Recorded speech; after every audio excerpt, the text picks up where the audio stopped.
So please.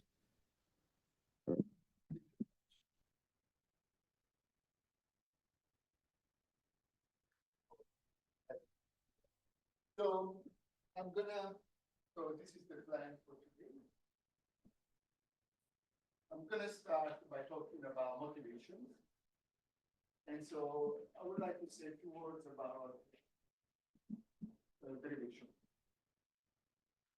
This is gonna be very simple, but somehow, yeah, it justifies some of the reason why we want to study variation geometry.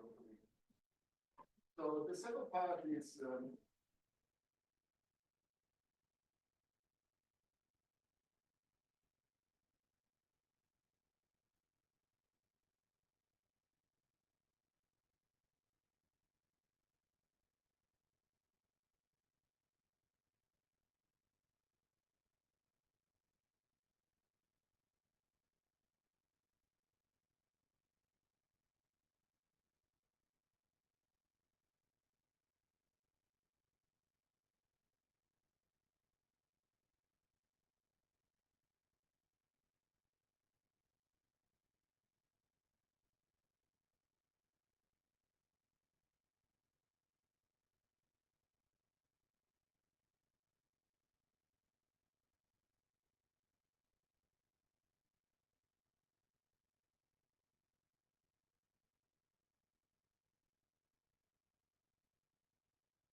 such that the battlefield dice,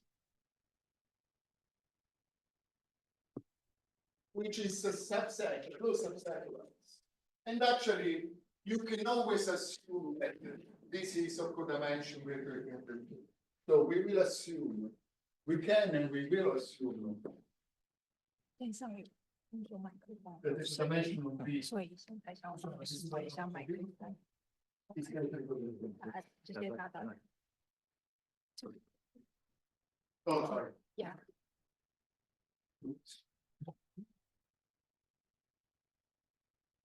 Sorry. Don't think that.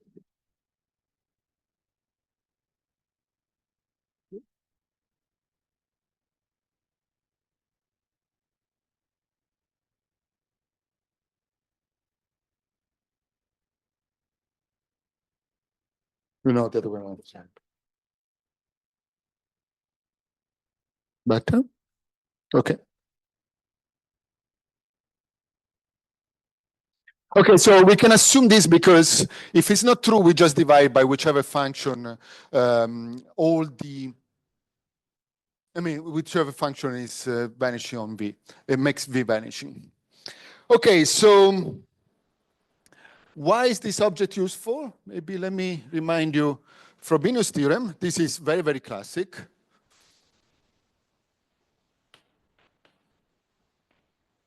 So for me, X is a smooth manifold for the time being, so I don't need to worry about the single locus of X. But let's suppose that X is inside X, but not in the single locus of V. So if this is true, then we know that there exists a function phi, analytic, from X into Cn. Sorry, this is not true. So then there exists an open neighborhood of X. So this is an open, of course, non-trivial. Why? It cannot be trivial because it contains the point X, open neighborhood of X, and a function from U to Cn minus 1, such that basically the derivative with respect to V spans the kernel of the differential of phi. Okay, so in other words, what we have is that for any function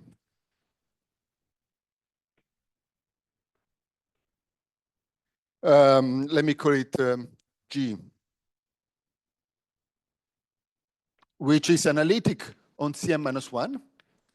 When I look at F to be equal to G compose phi,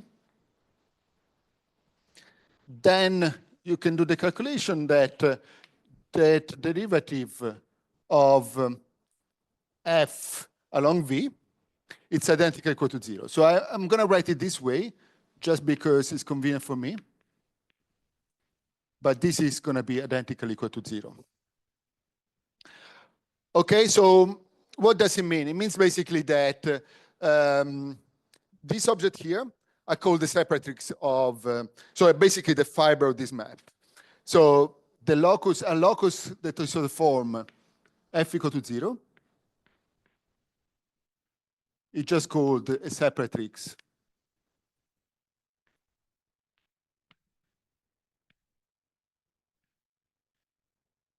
of V. Okay, so now my question is, what about if X is a singular point? So what happens if you have a singular point of the vector field? Can we generalize this to this setup? So before I answer the question, well, actually, I'm not able to answer the question, but I'll try to answer this question.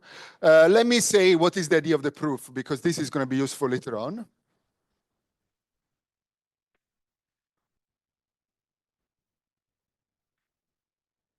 So I teach this in basic class of manifold. So this is very, very simple.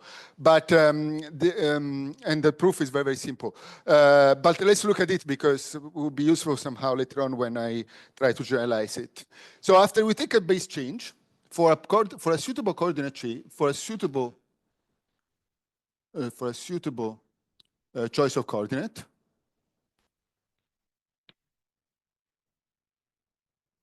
Okay, sorry, maybe I should have said before that I can assume, since it's local, and since this is a complex manifold, I can assume that X is equal to Cn.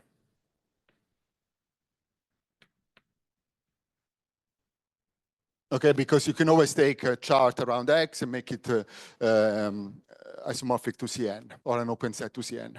So for a suitable choice of coordinate, we can take delta V to be just equal to the derivative with respect of x1.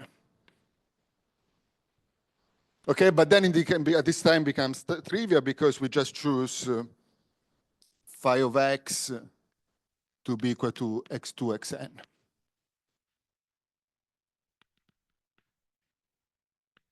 Okay, you can only do this if X is not a point inside the single locus, because if it's 0, it continues to be 0. And this is non-zero. Okay? Okay, very good. So now I can try and answer the question is, what happens if it's inside a singular locus? So let me see some examples. So that everything becomes very, very simple, at least in terms of stating the problem. The answer is conjecturally very difficult. So let's take some examples. And all my examples are on C2, because this is a good playground. You can find interesting things already from here. So the first example is when the derivation, is equal to, so I forget V because it doesn't play any role. The derivation is equal to x dx minus y dy. Okay, so what are the separatrices? So this is 0, 0, of course, it's a singular point. Because these two objects vanish at 0, 0. And so what are the separatrices? So the separatrices are given by, so let me call it y. Well, you can try to do the computation. It's just equal to x minus x times y minus c equal to 0. Where c it's any constant. It can be 0, non-zero. So in other words, it's the two axes, and then all this object here. So even though, the Frobenius theorem is false, I mean, it's not quite true in this case, but what happens is that, I mean, at least the proof does not work, but what happens is that we can still cover C2 in two separatrices. Okay, so and these are the separatrices. Okay, let's see some more examples, just to give an idea. And it's always the same examples. Whenever you study this kind of stuff, always the same example come to play. Okay, so let's put a plus instead of a minus.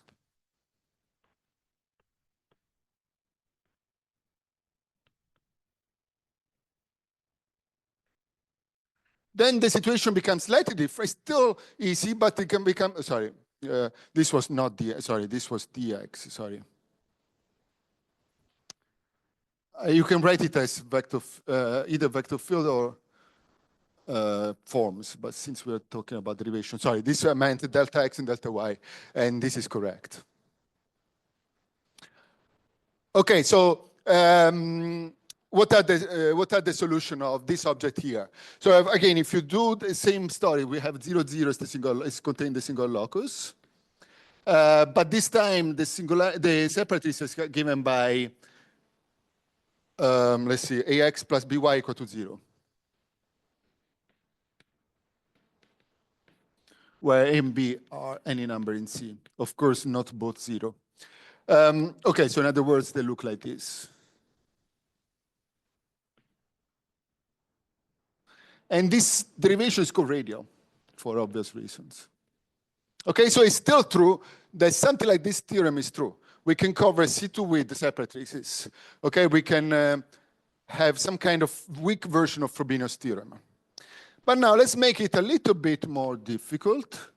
And let's take the derivation to be equal to x dx plus lambda dy, lambda y dy, where now lambda is any number. Okay, and I'm assuming it's not 0 because, as I said, I don't want singularity in codimension 1. So I'm assuming that this is non-zero. Okay, so 0, 0 is still a singular locus, but this time the separatrices are given by either y equal to 0, or, sorry, either x equal to 0, or y equal to c to the x lambda, which is somehow well-defined, but you have trouble if lambda is not a rational number. So if lambda is not a rational number, then these are dense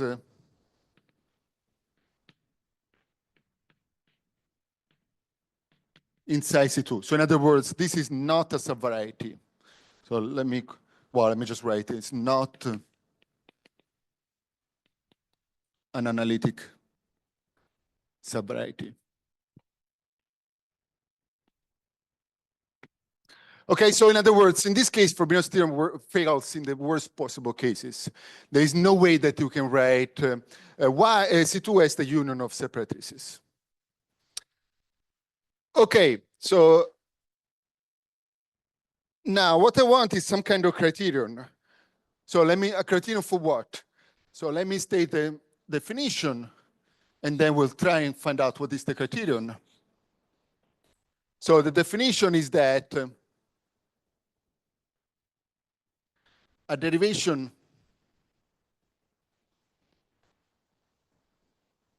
on X, is called analytically integrable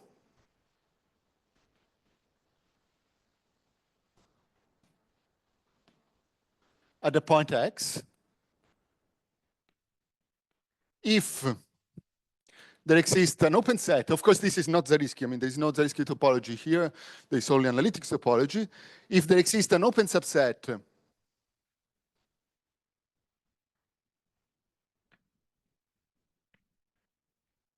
of X such that U is covered by separatrices, which are analytic subvarieties. So in other words, they are the form Y equal to F equal to 0, where this object here is analytic. Okay, so you see this is purely a PDE question. Okay, there's no algebraic geometry whatsoever at the moment. Any question?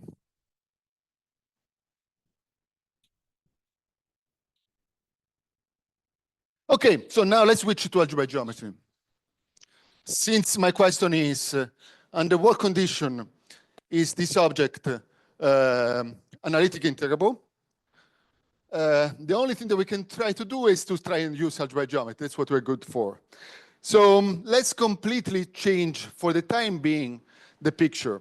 So now, I'm going to work in characteristic P, which you probably, if you've never seen this before, it might sound a bit surprising. Okay, but before I work in characteristic P, let me take now Y. I change notation just because Y for me now will be an algebraic variety.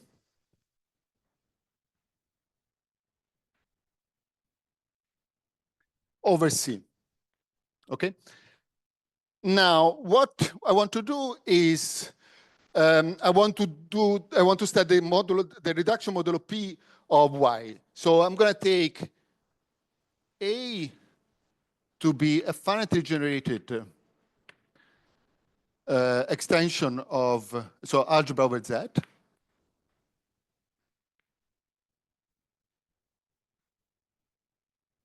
Such that we can find what is called a model. So in other words, a variety Y over the spec of A. This is weird. Sorry. Over the spec of A, such that if I take the jump point,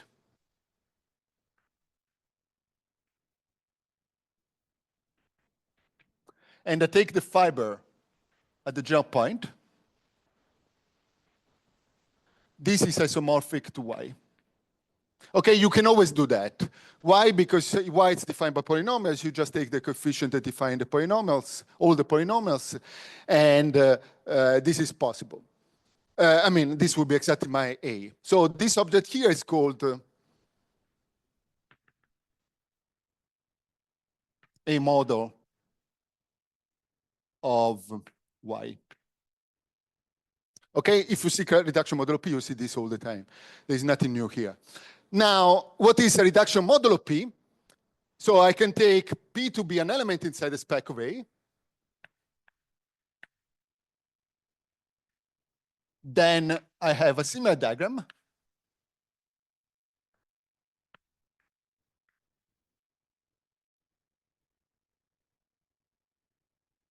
And this is what is called the reduction modulo P.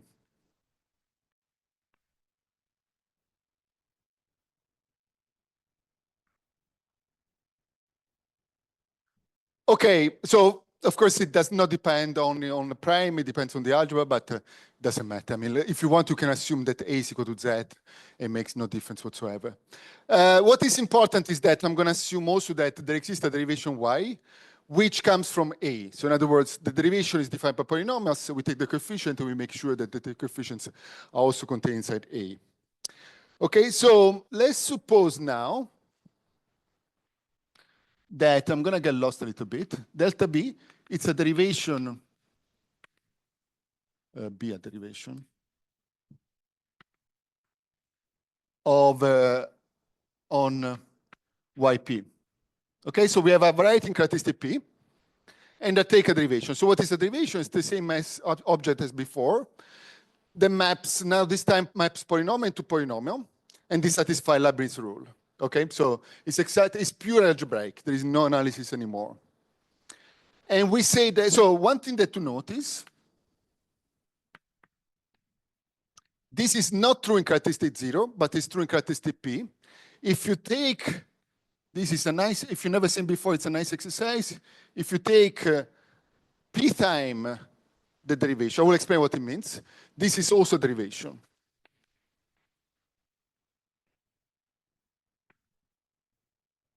So what is this? This is the composition, the delta P is a derivation, so it's a function from the set of functions to the set of functions. Okay, so I take the composition of delta P, P times.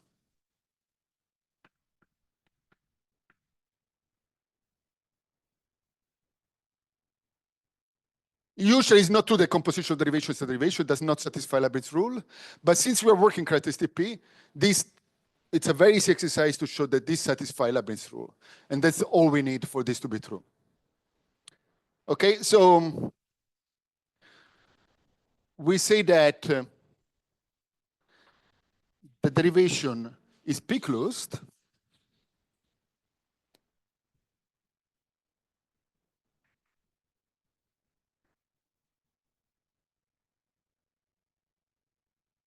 If all this is confused, I will show many examples. If, okay, when we take the pth power of delta P, this is almost equal to delta P, except that there might be some function S, where S is a rational function.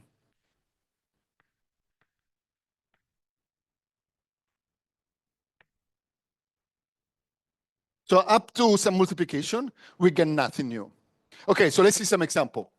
I'm not gonna do the calculations because they're really calculus 1, but you can try and do it. They're very, very simple. All I'm gonna say now, it's gonna be very, very simple. Okay, so let's see some example.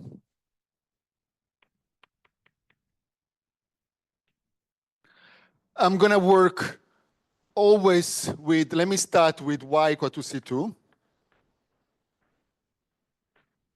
And then YP will be the reduction modulo P of C2, whatever it means. Okay, so don't worry. I mean, I'm just saying work with a two-dimensional fine space. That's all I'm saying. So if you want, it's A2. So YP will be just the same thing over field of characteristic P. So let me start from 0. 0 because I've never done this example before. Oops, I erased the example before, but okay, doesn't matter. But let's do it now. Let's take the derivative with respect of x, one parameter, I mean the simple derivative with respect to one variable on C2. Then you can check that if I take the reduction modulo P, which is nothing but itself, and I take the pth power, this is equal to itself. Okay, so nothing changes. If you take P times this, you get exactly the same as what you started with. Okay, very good. So this is surely P closed.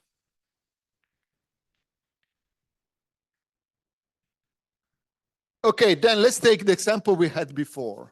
So if you remember, the first example we had before was x delta x plus minus y delta y. And in this case, we have that you can check delta P to the P is equal to delta P again. So it's also P closed. Actually, let me give you the trick to compute this stuff. If you want, you can take x to the A of delta x, where A is any number, and I take the pth power. This is nothing but x delta x. Sorry, here I did a mistake. Sorry, my bad. This is 0. Sorry.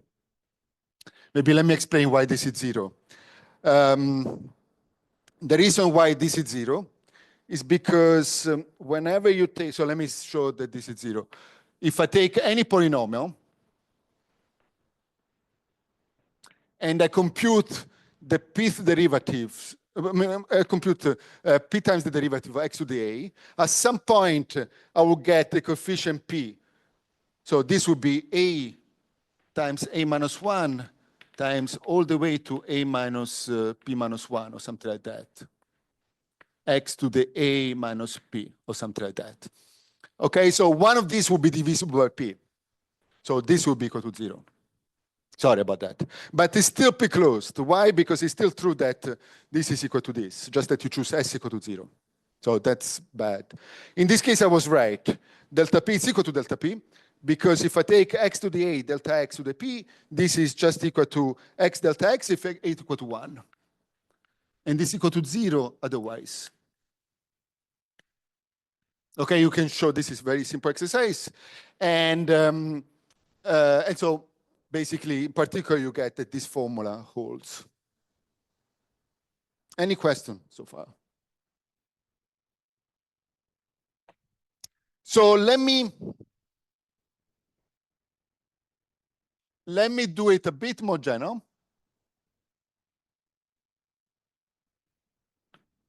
So let's forget about the plus because it's the same thing. Let's take delta to be equal to x delta x plus lambda y delta y. Remember, what I said before is that it's analytically integrable if lambda it's a rational number. If not, it's not analytically integrable. And what is the relationship with being p closed? If you take delta p to the p, this is equal to x dx plus lambda to the p y delta p. The y delta y, sorry. Now, this is going to be p closed if and by Fermat-Little theorem. This is equal to lambda modulo p. If lambda is a rational number somehow, you can make it work if it's a rational number. If not, it's not going to work.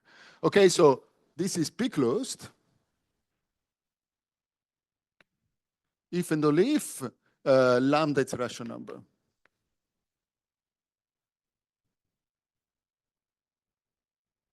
I'm assuming that is non-zero, of course. So we get exactly the same answer we got before. Okay, so it looks good.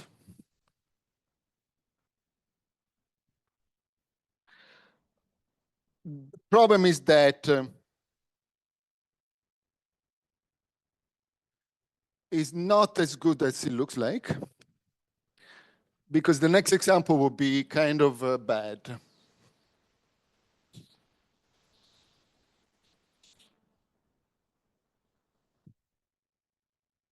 So the next example would be, let's choose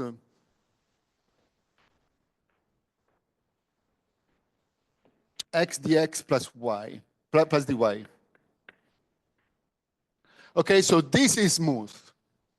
Why? Because this is never 0. So we don't care what this is. Of course, this vector field is never 0. Okay, so there is no singular point.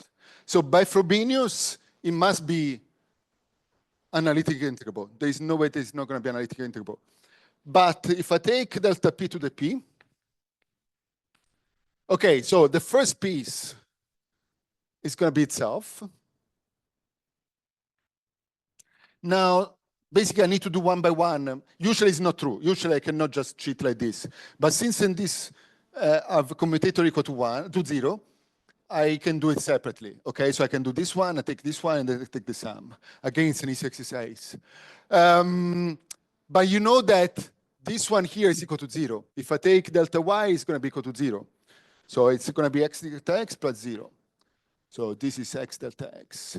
And this is not anyhow close to, so it's not P closed for any P. So this is bad. Why? Because we want Frobenius to hold. I mean, Frobenius should hold, but it's not P closed. Okay, so what is going on? So the problem here is that if you remember the proof of Frobenius theorem, we have to do a base change. But the base change that you need to do involves the exponential function. Okay, so there is no, whatever model you choose, so you can choose any A you want here, but there is not a single, so there is no A model for X, for Y, sorry, which is just C2, in such a way that there exists a phi automorphism over A of Y, such that phi star of this particular delta is equal to delta X or delta Y. So what I'm trying to say, if you remember the proof of Frobenius theorem, we say the first step is do a base change in such a way this is true. You, of course, can do it. But if you want to do it, you need to use the exponential function. You can do it by hands. If you use the exponential function, there is no way that you can work in characteristic P or in a finite generated ring over Z. Why? Because the exponential function includes infinitely many elements in the Taylor series. And so you need to have an algebra which is not finitely generated over Z. Okay, so it's not possible because the Taylor series it's infinite. And this is exactly why there's something wrong here, because clearly this is P closed, but this is not P closed. So the only reason why this can be true is because you're not working over a model which is finitely generated over Z, but you're working over the complex numbers pretty much. Okay, so what is now? Now we can state the conjecture, which is, I can tell you, it's a bit of a speculation, but no one knows a counterexample.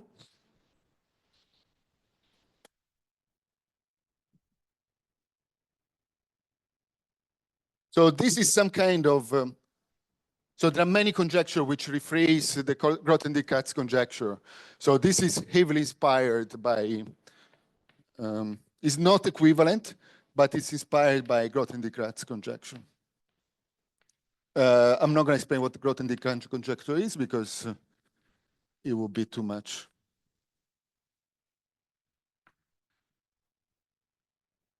Okay, so this was phrased this way was due to myself and Spicer, but I don't think that it's anything particularly new. Okay, so a derivation, so let me say the same setup as before. X is a complex manifold.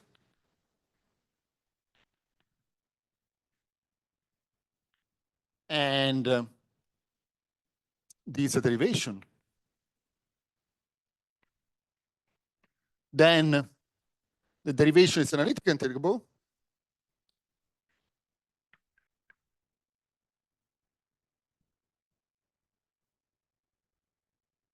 If and only if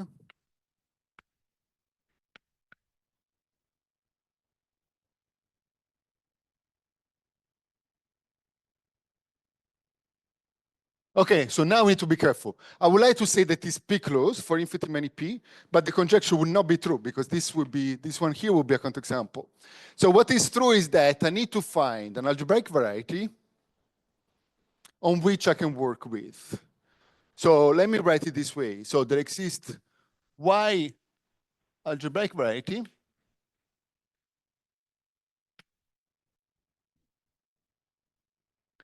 and phi from Y to X So I would like to say it's an isomorphism. Of course, it cannot be an isomorphism because one it's a complex manifold, the other one it's an algebraic variety. So all I'm going to say is that in such a way that this is étale in some sense.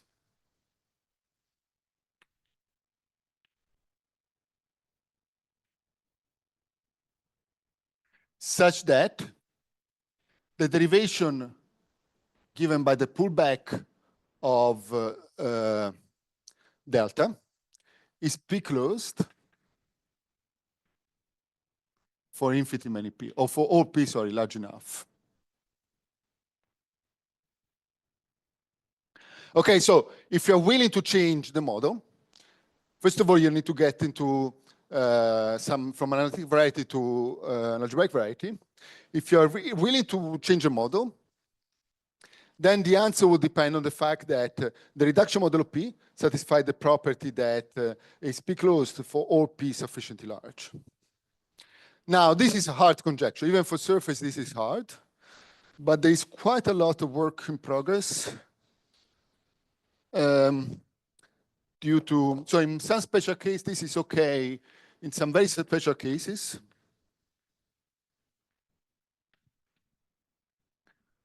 by the work of student of mine, Yutin Liu. Okay, I'm not going to talk about his work because it's very much a work in progress. But what I'm going to do is to talk about the method of how to prove this kind of stuff. Okay, and in order to do that, I need to talk about singularities.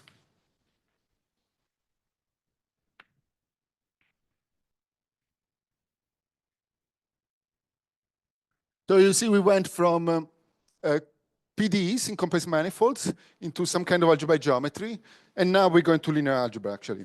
So why linear algebra? So let's suppose that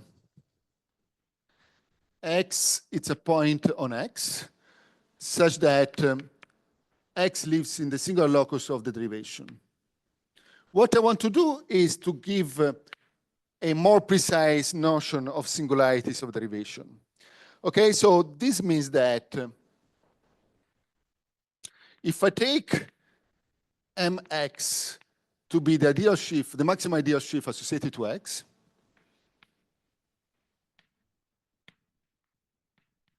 so of course this lives inside the function, the set of function of X, the structure sheaf of X.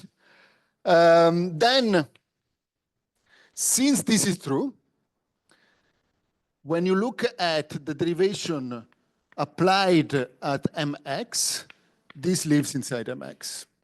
Why? Because this is 0 for any function. So in particular, it will be 0 at any function vanishing on X. So this is just follow from the definition of the single locus. Okay, so this is all very simple. And now,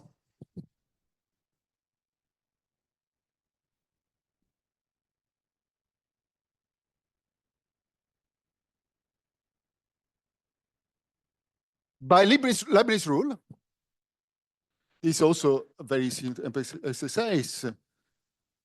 It follows that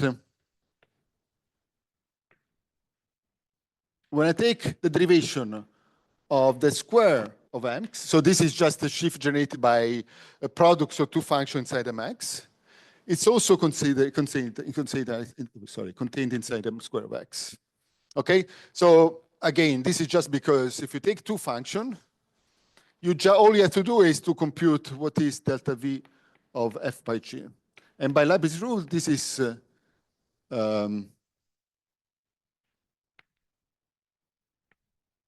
this one here.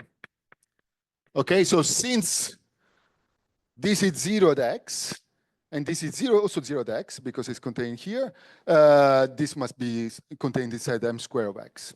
Okay, so this is very simple.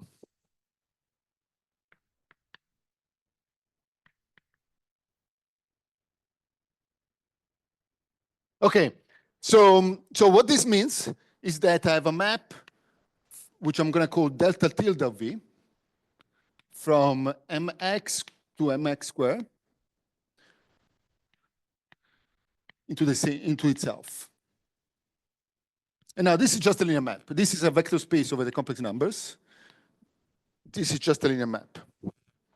Okay, it's basically it's a map on the tangent space of the manifold X. Now, what I'm claiming is that to study singularities, it's just enough to study this linear map. So we say that the derivation is log canonical.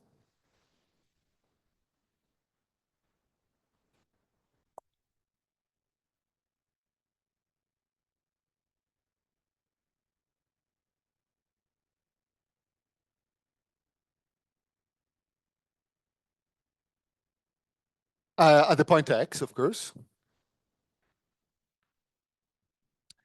If this object here is not nilpotent. So this makes sense, right? Because a linear map over a vector space. And so I can ask myself, is it true that some power of this object, now it's considered as a linear map, not as a derivation, it's 0. If it's not true, then it's called canonical. Now, what about canonical? So we say that delta V, sorry. It's canonical.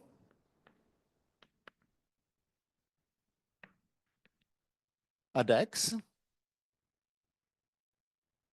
If it's log canonical.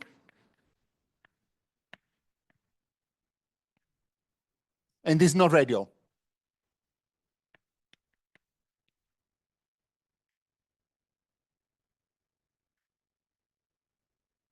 So what this means is that the separatists don't look like this.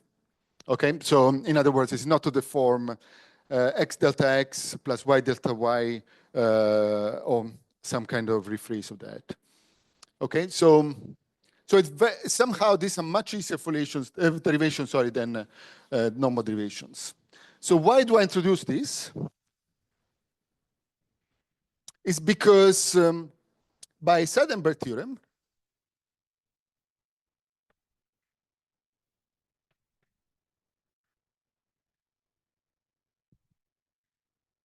and here you don't even need to work on a smooth surface. You can even work on a singular surface. So let X, but for a moment, let's suppose that X, it's a complex manifold dimension 2.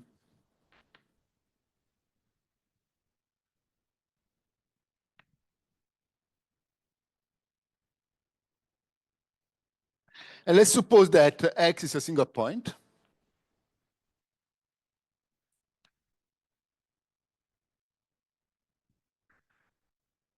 Of a vector, sorry, I should say V it's a vector field, of course.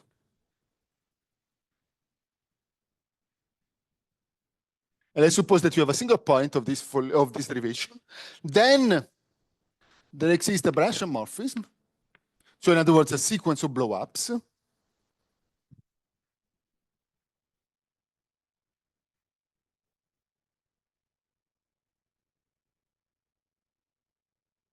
Such that the pullback of this derivation, it has canonical singularities everywhere.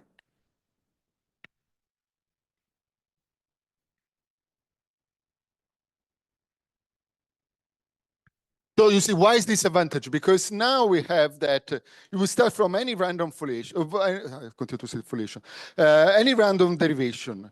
We blow it up. It could be very, very ugly, but we blow it up, and it becomes one of those that we saw before, more or less. So the problem becomes much, much easier after we're willing to blow up. Of course, it remains the problem to understand whether this conjecture here, if it's true on Y, then it's true also on X. That's a different problem. It's doable in one direction. The other direction is very hard, but that's what exactly they're working with, this guy is working on. But the idea is that you can always take resolution, at least in dimension 2.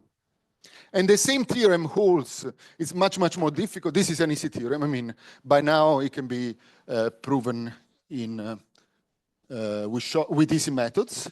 For three-folds, it's a very difficult theorem. what is bad about radio is that it's dicritical. So in other words, there are too many separates passing through a point. It's the only example where there are infinitely many separates passing through one point. So if you remember, the other one was like this. So in this case, there are two separates passing through one point, but it's finitely many. So that's the only kind. I mean, when it's canonical, this cannot happen. Thanks. And the classification is much easier for these objects. So in dimension 2, they're classified. Dimension 3, of course, it becomes much, much harder, but there is some kind of declassification. And I should say that by McQuillan and Panazzolo,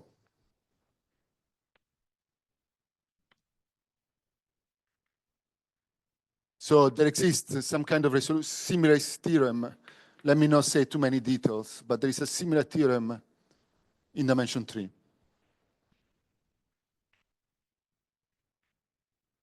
And the same problem in higher dimension is still very much open. As far as I know, there is some progress, but it's far from being solved. So we still don't know if we can find a Brashian morphism that makes it canonical or even canonical. So let's not worry about that for the time being. Okay, so at least in dimension 2 and 3, we can make it canonical. Okay, any questions so far?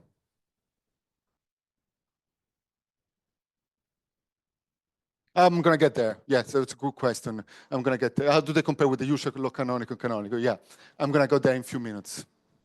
So it's the same when we talk about foliation. It will be the same definition, yes. Any other questions? For a moment, there's nothing common, but there will be something very much in common very soon. Okay, so let me just say that even though this is nice and useful, if you're familiar, so now that you mentioned some kind of Brashian geometry, if you're familiar with the minimum of the program allows us to take better resolutions. So minimum of the program allows us to take, now I'm using a technical word, which I'm never going to use in this talk, but many of you probably already know that, DLT modifications. Or terminalizations, and so on. Why for foliation there is no terminalization, but something like that. Okay, so in other words, when you have a minimum of the program, you can make this theorem better. Why? Because you can control the exceptional divisors. Not only you know that there is a resolution for which things go well, but you can be much, much more precise about what exceptional divisor you need to extract in order to make it, the singularity behave better. Okay, so the idea is that, okay, I'm going to stop talking about derivation. I'm going to talk about foliations. But the idea is that if one approach of the conjecture that I had before is to take some kind of nice modification given by the minimum of the program, and then somehow work upstairs and try to descend it downstairs. Okay, so this was the motivation, which lasted more than what I wanted it to last. Now let's go to foliation. So I want to generalize this. So now we forget about complex manifolds. We go back to algebraic geometry. And I want to generalize this to any variety and to not only derivation, but something of higher rank. So let's suppose now, but from now on, X will be always a normal complex projective variety, a normal complex variety. Many times it will be projective. And yeah, most of the time will be cofactorial to make life easier. So a foliation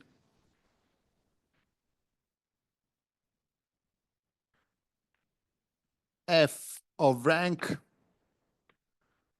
R on X is just a subsheaf,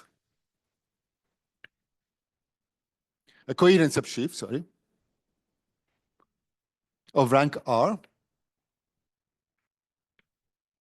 which I'm going to call TF. You can call it F, it doesn't really matter, or TX, such that the quotient is torsion free.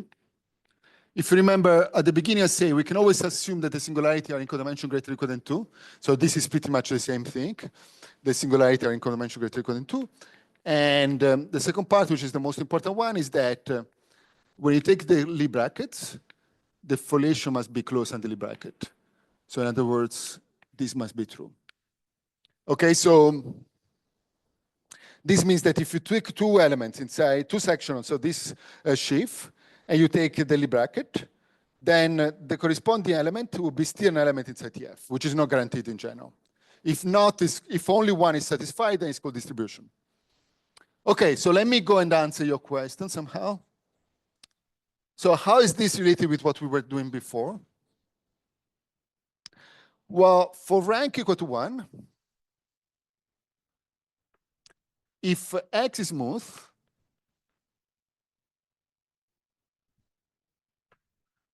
then a foliation is nothing but a derivation. So there is a one-to-one correspondence between derivations of vector fields on an open set and a foliation on X. Okay, so somehow foliation generalization of what we were talking about before. So maybe I should justify why this is true. So a derivation is a section of somehow it's a line. If X is smooth, then it's a sublime bundle of TF. And this is always automatically satisfied. Why? Because if you take two sections of a line bundle, there will be one multiple of each other.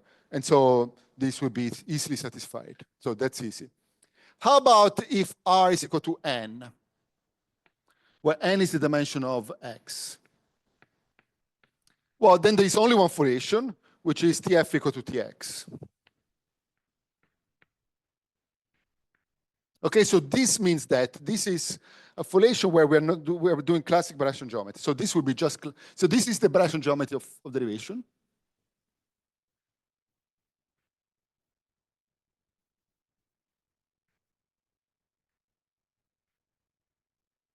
And this is classical Brownian geometry.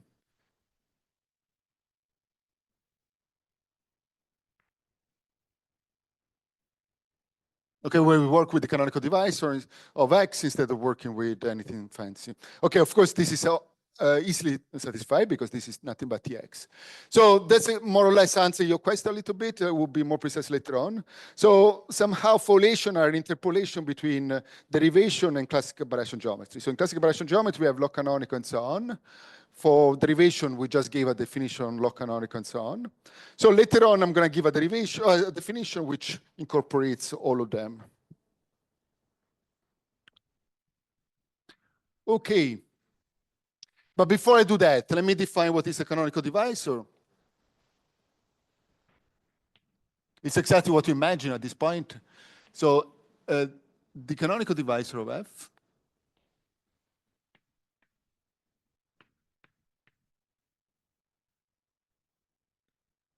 is just, it's a divisor, Kf, such that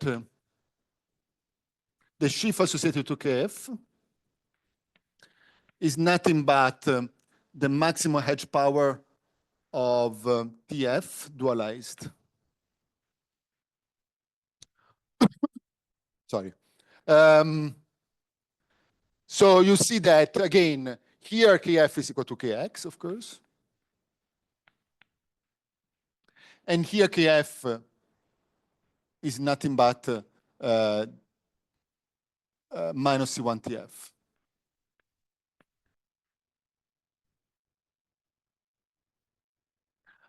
Okay, or something like that. Okay, so so you see, basically, what is Brownian? What is the minimum of the program? Minimum of the program, we want to make this nice, whatever it means. So here we're gonna try. I mean, when we talk about minimum of the program of X of the classical Brownian geometry, what we're trying to do is to make this NEF or Morley fiber space. And here, what we want to do is the same. So the goal is to find a representative in the Brownian class of X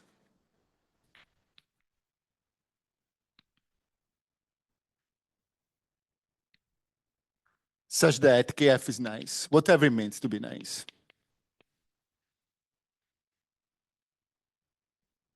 Okay, one thing that I should say from the very beginning is that this property here, although it's technical, it's very important. Why? Because it tells us that if it's enough to define a foliation on an open Zariski subset, which is non-empty, of course. Why? Because there is a unique, once you define an open set, there is a unique extension which satisfies this property. So you see why Banach geometry is important, because I just need to define the foliation on an open set, and that's enough to define a foliation. So I can always take Banach equivalences. It's not going to affect our definition.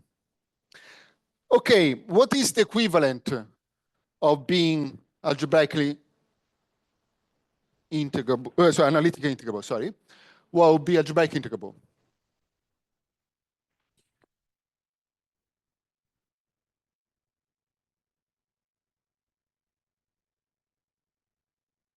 So these two objects already give me some example of foliation, but let me give more example of foliation.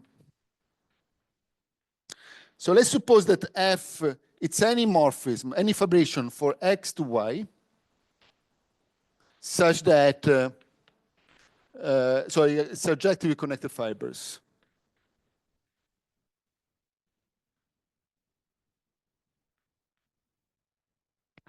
Okay, then it's possible to show, I mean, of course you need to check this is true, but it's always true, that the kernel of DF always define a foliation.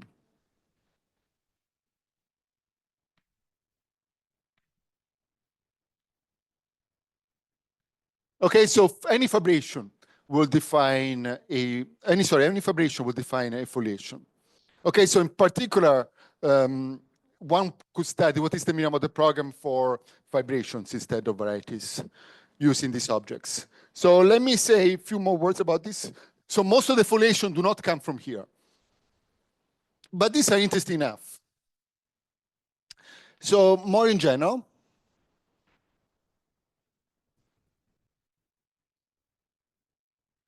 there exists a foliation for any dominant map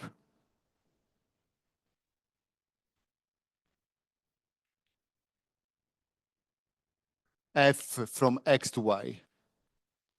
So in other words, you don't need the function to be defined everywhere. As long as it's dominant, then it defines a foliation. And the reason is because of what I mentioned before. There exists, once you define an open set, then there is a unique foliation which is extending, and this is due to the first property. Okay, so this object here are called algebraically integrable.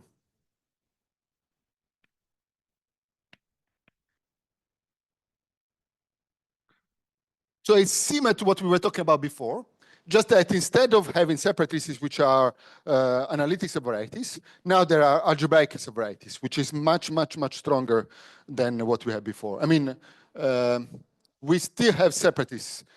Like for instance, Frobenius theorem tells us that at every smooth point, we have a separatrice which is analytic. But this is far from saying that it's algebraic. So being algebraic integrable is a strong assumption.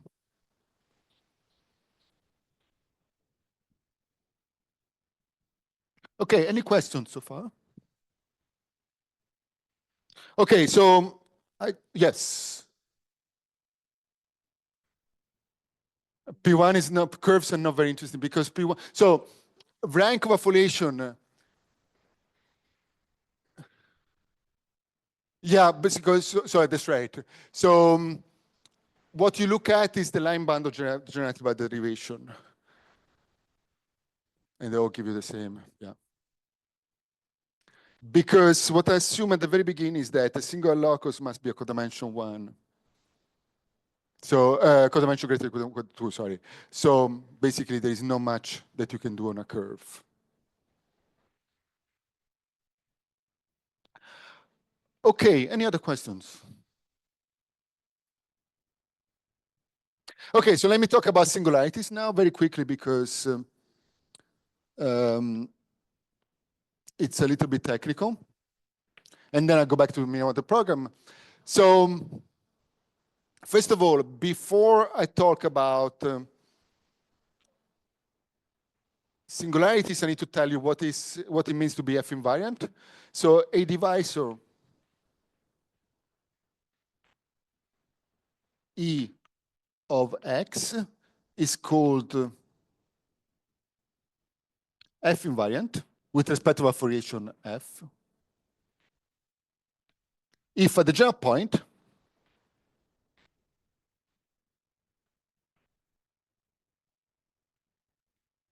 it is a union of separatrices. So let me explain what it means. So we are in codimension 1. A divisor is defined in codimension 1. So I can throw away the single locus of X and the single locus of F.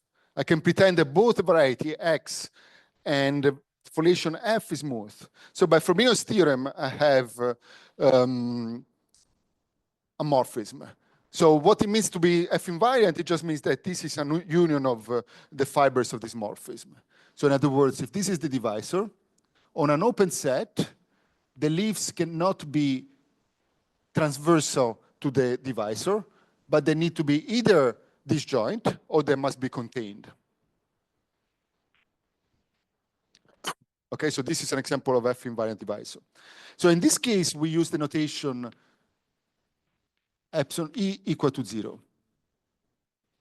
If not, we write epsilon E equal to 1.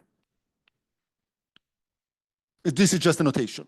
If it's F-invariant, we say that epsilon E is equal to 0. If not, we say that epsilon E is equal to 1. So why do we use this weird notation?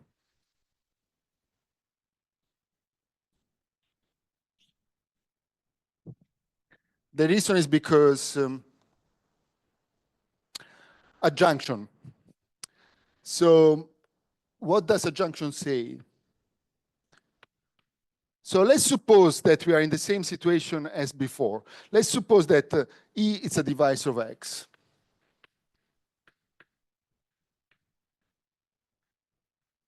Again, I have a foliation of rank R on X. Okay, so then there exists a foliation Fe. I will explain what this is, but I'll write it first. On E of rank equal to R minus epsilon E. So this is, of course, not very interesting. But what is interesting is what I'm going to say later on, such that K of Fe is more or less equal to Kf. So here I should leave some space, sorry. Or at least equivalent, sorry.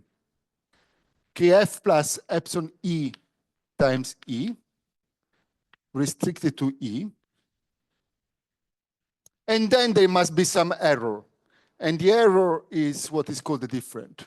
So I'm going to call it delta. Well, all I know at the moment is that delta is greater or equal than 0. Okay, so let me explain what is written here. This is due to myself and Spice. From last year. Okay, so what is written here? So first of all, what is Fe? Fe is very simple. So you have a foliation on X, and locally is defined by a morphism because we can throw away the single locus, okay? So there are two possibilities. Either it's invariant or it's not invariant.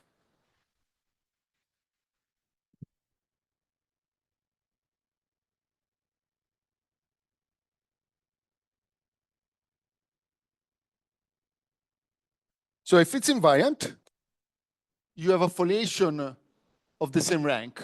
Why? Because you used to have some fibers, and you continue to have fibers which have the same dimension.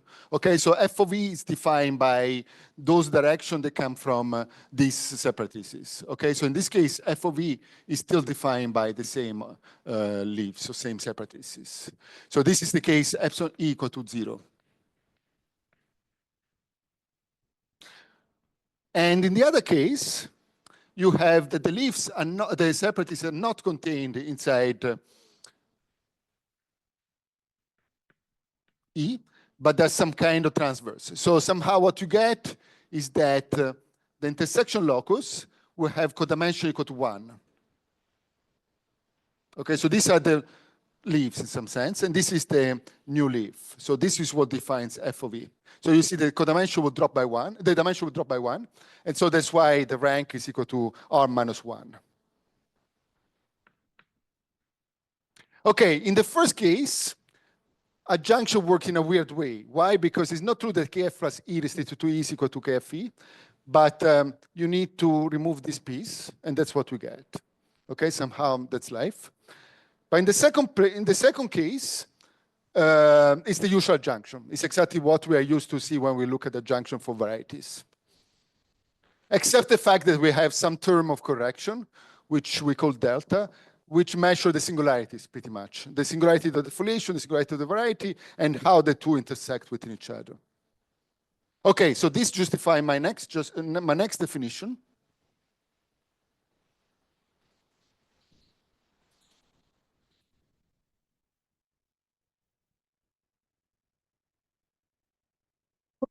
Sorry.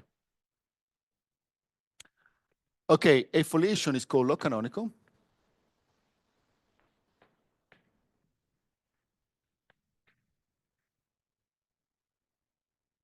And this should answer your question. If for any, so first of all, you want Kf to be Q-Cartier.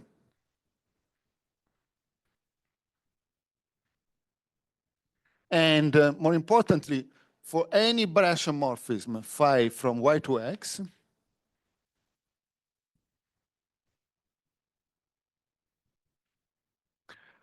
okay, we can write, if I write the difference between KFY, okay, so let me explain what this is, and KF, at the back of KF. So what is this? So remember, I mentioned just now that a foliation is defined only on open set.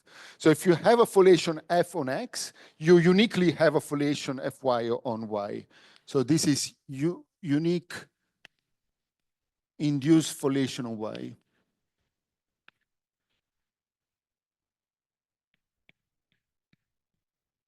Okay, and then you have the error, which is supported in the exception locus.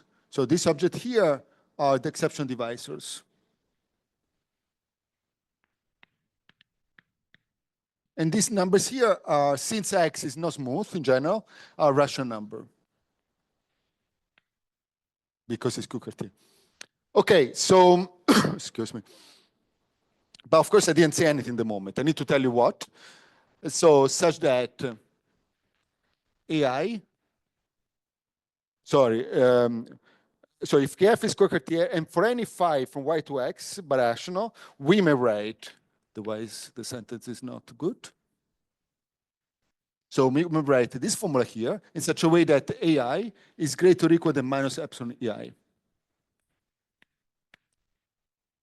Okay, so, and this is justified more or less by this formula. So let me try to justify this formula. Let's suppose that we are in this foliation of rank n. So in other words, the classic Brashian geometry.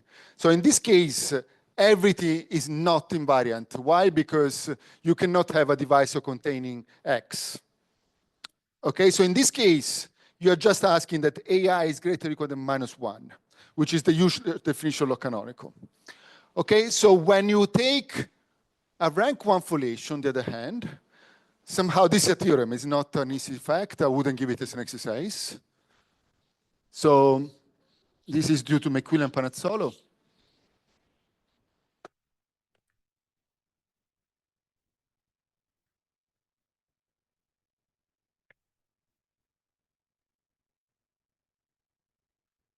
So if the rank is equal to 1, then this coincides with the previous definition.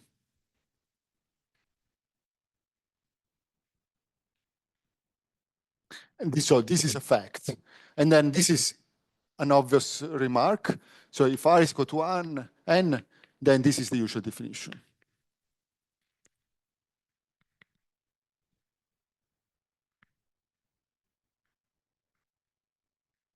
Okay, so this is the setup. This is more or less why being log canonical somehow, I mean, we call it log canonical because it's some kind of a generalization of the usual log canonical. Any questions so far? Okay, so now I would like to talk about Miyamoto program. So last time I came to Taipei, I was talking about Miyamoto program in dimension 3, which more or less works in for every foliation, which is log canonical, more or less. Most of the results are true. So now what I would like to do is to talk a little bit of another case, which is the algebraic integrable foliations. So what I'm going to do in the remaining 20 minutes is to talk about MMP for algebraic integrable foliations.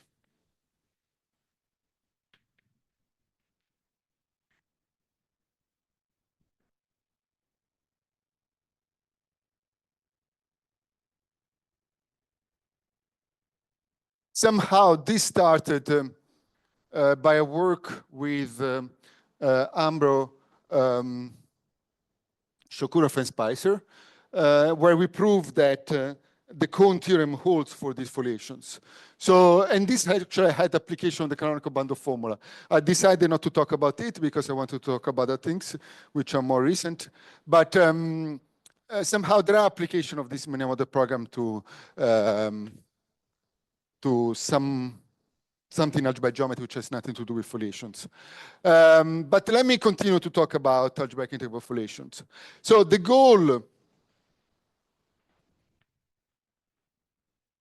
not only to construct the Miyamoto program, but to some kind of construct the moduli spaces of these objects. So what does it mean? So we want to fix some invariants, whatever they are. And to fix these invariants, we would like to construct some moduli space which parameterize not only the variety, but the foliation that sits on this variety. And we satisfy these values. The problem is that, so we would like to imitate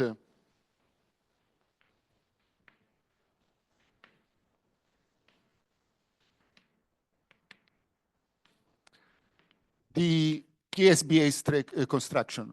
So some of you might be familiar, but the idea is that of moduli varieties.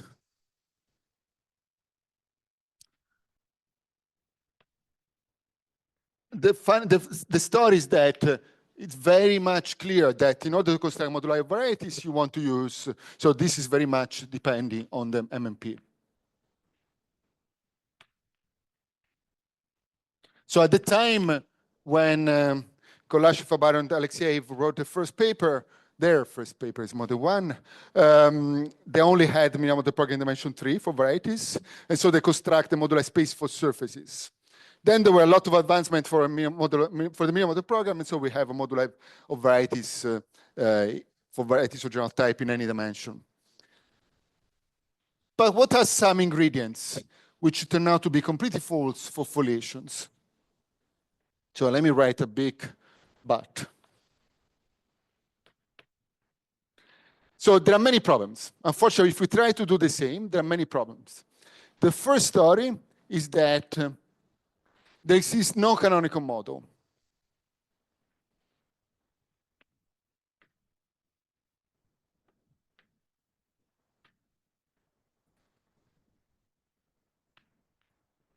So there was even if KF is big enough, even for surface, in general, it might not be semi-ample.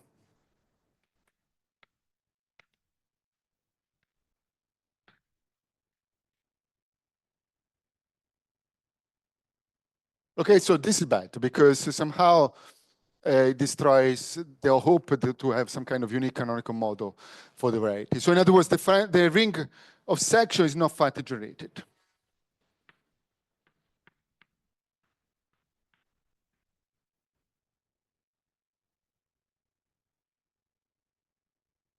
which is not true for varieties. For varieties, we know the canonical ring is always finitely generated, but for foliation, no matter if you choose the foliation to be nice, smooth, or whatever, in general, it's not finitely generated. In general, of course, I mean. Okay, this is one problem. The second problem is that there is no form of boundedness whatsoever.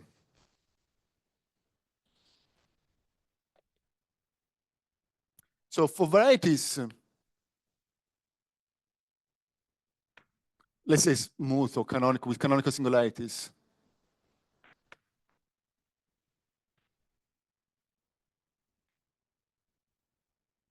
and with Kx ample,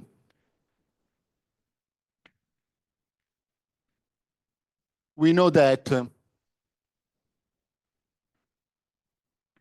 if the volume of Kx, which is nothing but Kx to the n, is fixed,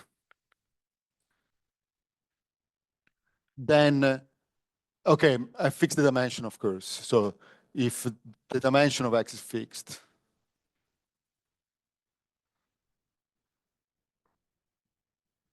sorry, otherwise, of course, it will be false. So if you fix both the dimension and the volume, then X lives in a bounded family.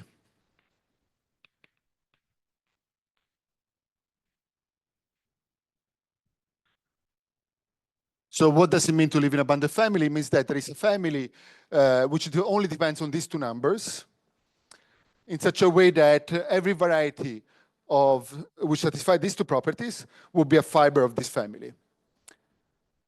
And this is a result by Akon-McKernan, and Takayama, sorry. So independent by Takayama. But again, it's totally false, even for surfaces. Is false for foliation. And even algebraic integrable foliations. Okay, so this is bad. And the third thing to be bad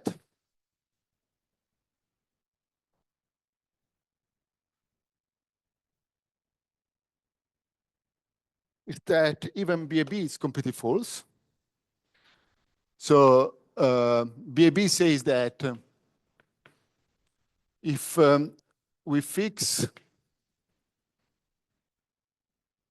D and epsilon, and we take X to be Fano epsilon canonical,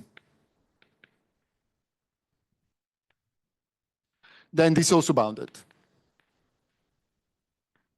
So this is a result by Birke. But again, this is false for foliations. Sorry, Fano epsilon canonical dimension X, not dimension D. This is false also for foliations. So it looks like we could just give up. I mean, it looks like there's no hope that the theory could. I mean, all these are very important ingredients if you want to try and construct moduli of varieties of general type or moduli of Fano varieties. Even though there is no moduli of Fano varieties, but anyway, we do need some kind of boundedness in order to construct some kind of moduli spaces. So, but somehow these are all false. So without this, for example, you cannot hope the moduli space to be separated because there will be flops, and flops make life very difficult. So it's very tempting to somehow give up. So what we've been doing over the last couple of years, and this came out by the work maybe of Svart and Pereira, is that, so this is a possible approach. Sorry. Possible approach, which seems to be successful. But of course, I'm not sure if everyone would agree that this is the right approach. So instead of working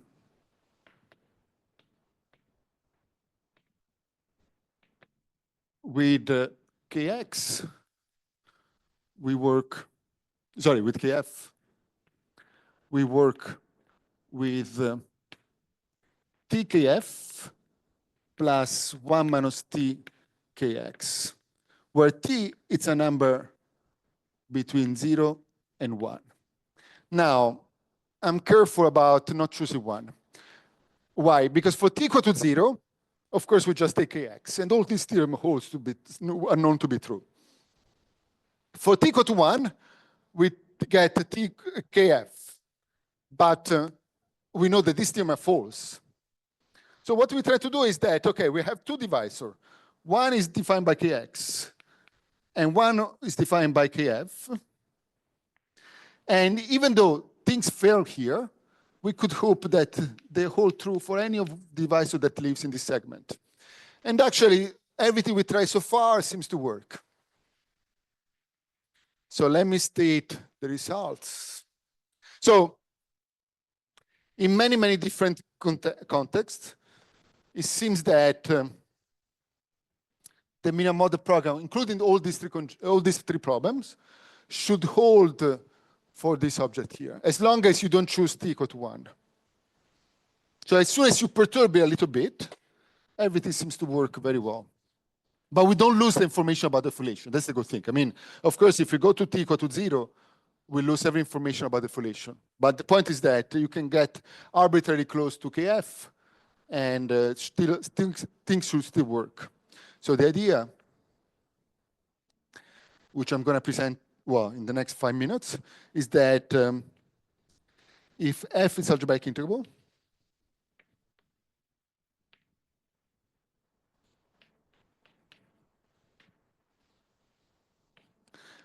then all these theorems, all these results are true.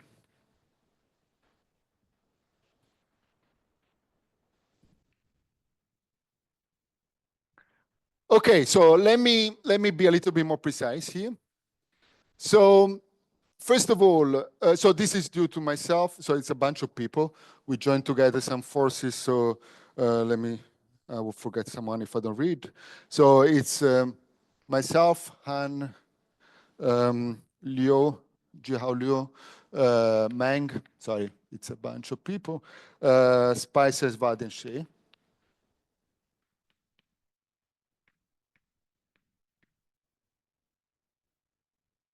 And these two papers, one which came out last year, one that should come out in maybe next week, on these results. So pretty much the first paper shows that everything that we want to hope from the MMP should work. It does work, sorry. So in other words, the first paper says that the Kohn theorem plus, so I'm going to be rough here because I'm not going to have time to talk about what is the Kohn theorem, plus the existence of contractions and flips hold in this context if t is between 0 and 1. Okay, so for algebraic integrable foliations. So this is not the end of the story. We still don't claim in the first paper the existence of canonical models or these two problems, any form of boundedness.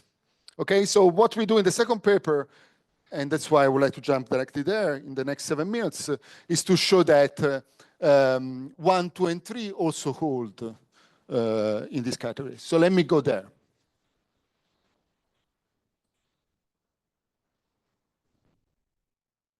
So theorem 1.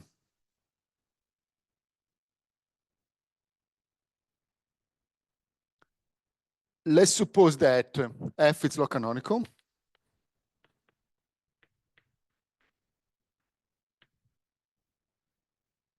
And algebraic integrable.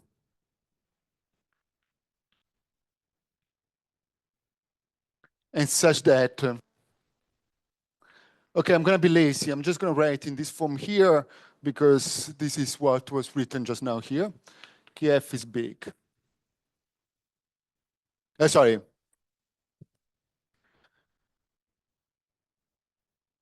Tkf plus 1 minus Tkx is big.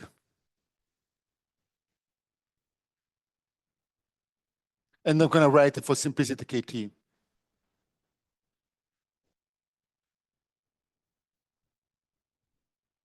Then this is what is called a good minimum model.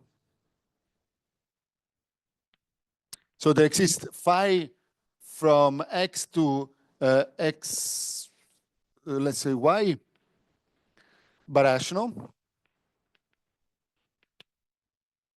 such that the push forward of KT, it's ample. Okay, which is exactly what was written before for varieties, but now we can do it for foliation as long as t is between 0 and 1. So as I mentioned, it's false for t equal to 1, but for any other number, it's true. So in particular, maybe let me write it here. If t is a rational number,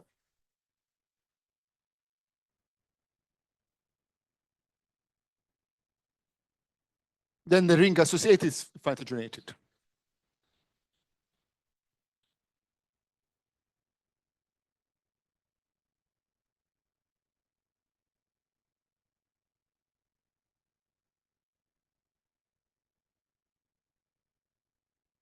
So what we call RKT, which is nothing but the direct sum of all the possible global sections of MKT.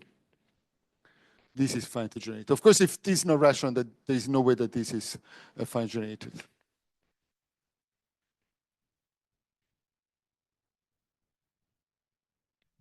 Okay, so we can talk about why would be in this case just a proj of this ring.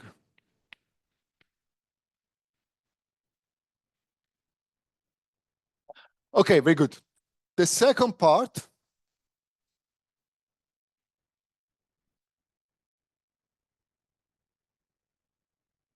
is that some version of PMB holds.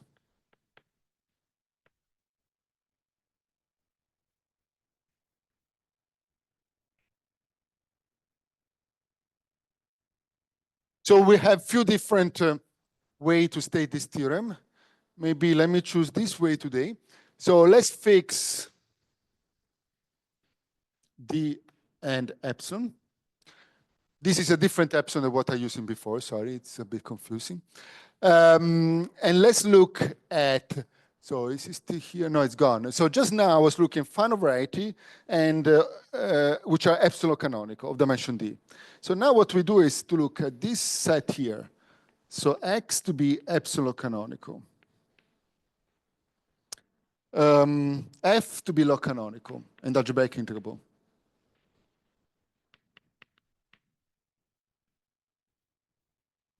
And such that minus KT, so KT is exactly the same as before, is this object here, is ample for some T between epsilon and D minus epsilon. Sorry, 1 minus epsilon. And of course, I forgot to say of dimension D. I don't need to care about the rank because I only find the possibility of rank for F, but the dimension I need to fix it. Okay, so this is bounded. So what does it mean to be bounded? So it means that X is bounded, lives in a bounded family, and also in this family there's a big foliation on which lives in this family in such a way that every single variety and every single foliation that appears here is a fiber of this family. Oh, it's one of the fiber of this family. Okay, so somehow this is some kind of generalization of the theorem. Okay, so I don't think that I have any time to prove this theorem or say anything about the proof of the theorem. So let me just say one ingredient of the proof, which is also can be thought as a corollary.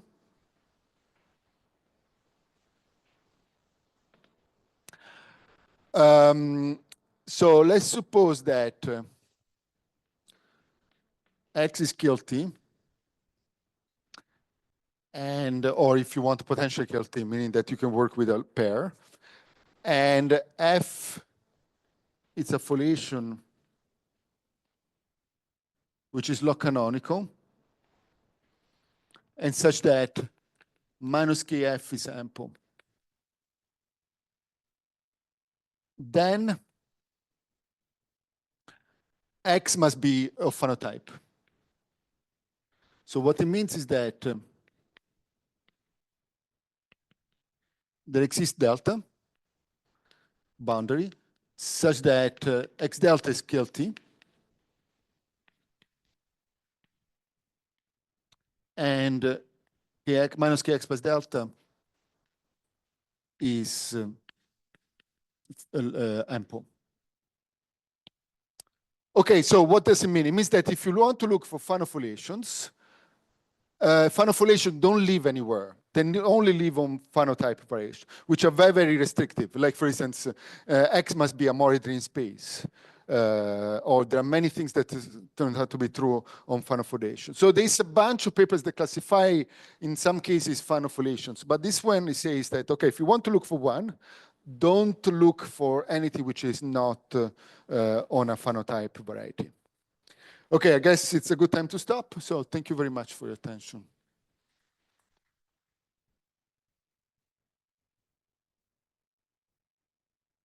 Yeah, thank you very much. So is there any questions from the audience?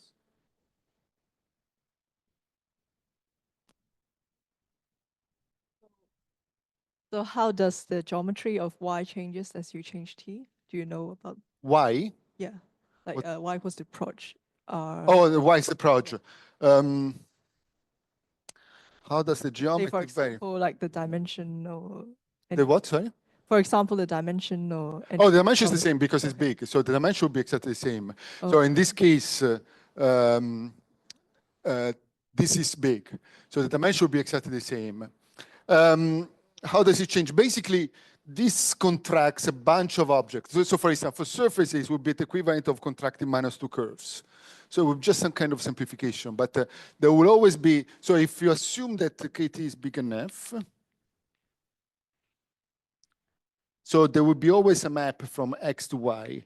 And this is just a branchomorphism. We contract objects for which are 0 on KT. So you should think that it removes any form of Calabi-Yau inside X. That's how look at it. So in some sense, this is simpler than this. Thank you. Thank you. More questions from the audience?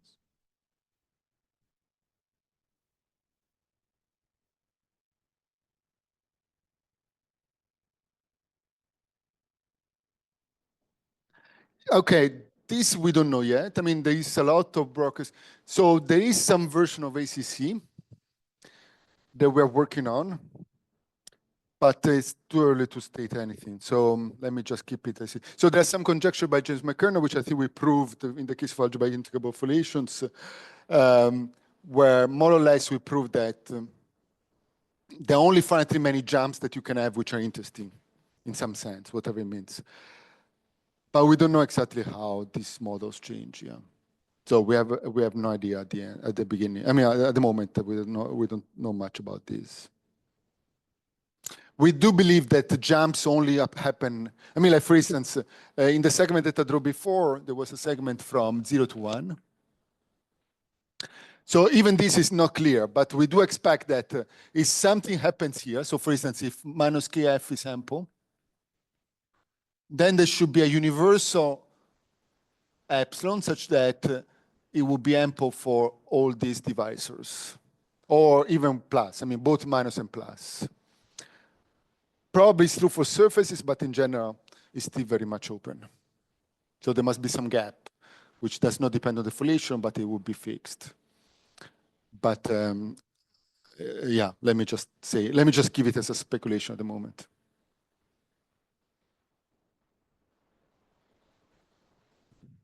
Okay, more questions? So maybe about the conjecture you stated before, your conjecture. So is it the same if you have a smooth predictive variety, derivation being analytically integrable and the foliation being algebraically integrable? No, it's different. So every foliation which is smooth, it's analytically integrable. But there are many foliation which are, so let me take, for instance, a abelian variety. Even a product of two elliptic curve. So we know that the tangent space is equal to is the trivial vector bundle. Okay, so a derivation is just a map from OX to TX. So it's just some kind of scalar. So being algebraic integrable means that this scalar is a rational number, but it's always algebraically analytically integrable. What happens? Basically, it happens that the leaves are given by going through this. I mean, here there's some kind of quotient, so the leaves go through this kind of quotient. So if this number is rational, then this really defines some algebraic varieties. But if not, it just defines some algebraic analytics of varieties. So it's always analytically integrable. But only rarely it's algebraic integrable. So yeah, every foliation which is smooth, it's analytically integrable. But there are many, many foliation which are not algebraic integrable, yeah.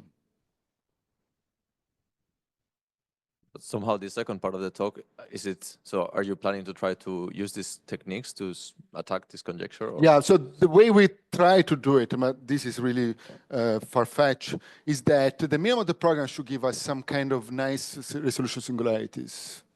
So that's all we need from the minimum of the program. So it's not about determining when the foliation is algebraic integrable, but it's more like constructing a model on which it's easier to do the calculation. So once we have a model which is easier to do the calculation, then some form of classification might give us the answer. And this works in dimension 2, for example. So you can find some kind of the program which gives us some nice model to work with. And then give it a nice model, you work on the model, and you try to prove the conjecture on the model. There are a lot of steps which needs to be taken care of, but this is the idea, yeah. I see, thanks. More questions from the audience? Okay, then if not, let's thank the speaker again. Thank you very much. Thank you.